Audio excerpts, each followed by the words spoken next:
क्या कोई सरकार मंगलसूत्र ले सकती है? इस बारे में हमारा कानून आखिर क्या कहता है? जहां एक तरफ मोदी जी बोल रहे हैं कि कांग्रेस लोगों की संपत्ति लेकर उन्हें बांट देगी, यानी पुनः वितरण कर देगी, उनका रीडिस्ट्रीब्यूशन कर देगी, वहीं दूसरी तरफ कांग्रेस लोगों को वो समय याद दिला रही है जब इंदिरा गांधी ने युद्ध के दौरान अपना सोना दान किया था। लेकिन इन सब चीजों के बीच हमें ये नहीं भूलना चाहिए कि हमारे पास एक संविधान भी है जिसमें हर समस्या का समाधान है। तो आज चर्चा करेंगे कि क्या सरकार हमारी संपत्ति बांट सकती है और क्या कहता है भारत का कानून। नमस्कार, मैं हूं आशीष सिंह आनंद और आप देख रहे हैं एबीपी लाइव। फिल्मों में आपने अक्सर देखा होगा कि एक हीरो होता है जो अमीरों की संपत्ति को उनसे लूट कर गरीबों में बांट देता है, गरीबों का मसीहा बन जाता है। फिल्मों में दिखाए गए इस प्रोसेस को भी पुनः वितरण कहा जा सकता है, यानी कि रीडिस्ट्रीब्यूशन कहा जा सकता है। हालांकि संपत्ति के पुनः वितरण की जो फॉर्मल डेफिनेशन है वो ऐसी नहीं है, वो अलग है। पुनः वितरण यानी रीडिस्ट्रीब्यूशन का अर्थ होता है सामाजिक तरीके जैसे कि टैक्स, चैरिटी, पब्लिक सर्विस की योजनाओं वगैरह के जरिए संपत्ति या पैसों को किसी एक व्यक्ति से दूसरे व्यक्ति को ट्रांसफर करना। इस हिसाब से भारत जैसे लोकतांत्रिक देश में भी किसी न किसी तरीके से पैसा या संपत्ति जो है वो रीट्रांसफर या फिर की रीडिस्ट्रीब्यूट हमेशा होता आया है। इसका सबसे बड़ा उदाहरण आयकर है, जिसमें ज्यादा पैसा कमाने वाले लोग अपनी कमाई का ज्यादा हिस्सा टैक्स के तौर पर सरकार को देते हैं, जबकि कम कमाई करने वाले जो लोग होते हैं वो कम टैक्स या फिर उस स्लैब के अनुसार टैक्स भरते हैं। इसके बाद सरकार आयकर के बतौर इकट्ठा हुए पैसों को गरीब लोगों के लिए चलाई जा रही कल्याणकारी योजनाओं में इस्तेमाल करती है। इसके अलावा भी और भी कई तरीके हैं जिनके जरिए भारत में पैसों का पुनर्वितरण किया जाता है।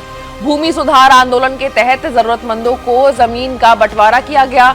इसके अलावा कई और सरकारी योजनाओं के जरिए सरकारें गरीबों के उत्थान के लिए देश का राजस्व खर्च करती रही हैं। जो लोग इस तरीके से पुनर्वितरण के समर्थन में हैं, उनका मानना है कि समाज के लोगों के बीच अमीर गरीब की जो खाई है उसको पाटने के लिए पैसों का जो रीडिस्ट्रीब्यूशन है वो करना जरूरी है। अब हमारा जो कानून है वो क्या कहता है उस पर बात कर लेते हैं। तो भारत के संविधान में वेल्थ रीडिस्ट्रीब्यूशन यानी संपत्ति के पुनर्वितरण पर स्पष्ट रूप से कुछ नहीं कहा गया है। मतलब कि इसके बारे में कुछ ठीक से नहीं हमारे संविधान में लिखा हुआ है। संविधान के आर्टिकल 39B में सिर्फ इतना लिखा हुआ है कि समुदाय के भौतिक संसाधनों का स्वामित्व और उन पर नियंत्रण इस तरह वितरित किया जाता है जो कि आम हित यानी कि आम लोगों की भलाई के लिए सर्वोत्तम हो। साथ ही साथ ये भी कहा जाता है कि स्टेट अपनी नीति को इस तरह निर्देशित करेगा कि आर्थिक व्यवस्था के संचालन से पैसे और उत्पादन के संसाधनों का आम लोगों के नुकसान के लिए संकेंद्रण न हो, यानी पैसा और उत्पादन इस तरीके एक जगह इकट्ठा ना हो कि आम लोगों को नुकसान हो।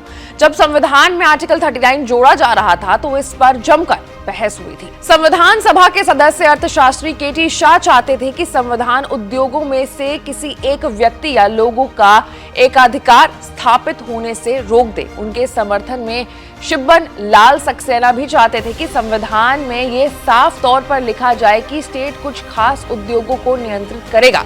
हालांकि नजीरुद्दीन अहमद जैसे भी कुछ लोग थे जो नहीं चाहते थे कि संविधान में कोई विवादित राजनीतिक या फिर आर्थिक विचारधारा का समर्थन किया जाए। वहीं अब लोकसभा चुनाव में जो है एक नई बहस छिड़ गई है। वो बहस है कांग्रेस के घोषणा पत्र की। पीएम मोदी ये आरोप लगा रहे हैं कांग्रेस पर, उनके घोषणा पत्र पर, कि अगर उनकी सरकार बनती है तो वो महिलाओं के जो मंगलसूत्र हैं उन्हें वो ले लेंगे और फिर लोगों में बांट देंगे।